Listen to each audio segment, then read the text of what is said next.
ഗോപാലകൃഷ്ണ, ഇപ്പം എങ്ങനെയുണ്ട്? ഞാൻ പറഞ്ഞത് അച്ചിട്ടമാരിയായില്ലേ? ഗോപാലകൃഷ്ണ, കാലം മാറി. ജനങ്ങൾ വിവരത്തോടു കൂടിയാണ് ഓരോ കാര്യങ്ങൾ ചെയ്യുന്നത്.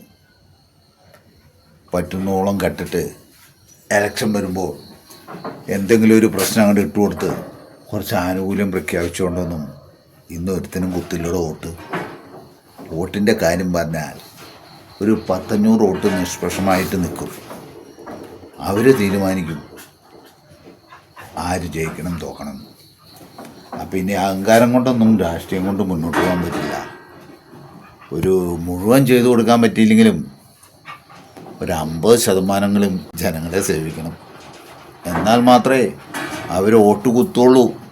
എങ്കിൽ മാത്രമേ ആ കസേര കണ്ടിട്ട് നമുക്ക് സംസാരിക്കാൻ പറ്റുള്ളൂ. എന്നാൽ മാത്രമേ നമുക്ക് നാട്ടിലും ഒരു വിലയുള്ളൂ. അതൊന്നും മറന്നിട്ട് ഒരു രാഷ്ട്രീയത്തിൻ്റെ പിന്നാലെയും ഇനി ഞാനില്ല.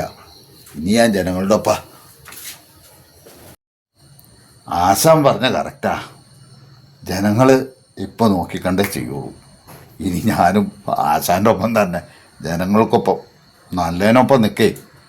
ജനസേവനല്ലേ, ഞാനും ഉണ്ട്. എന്നാ പോവാ.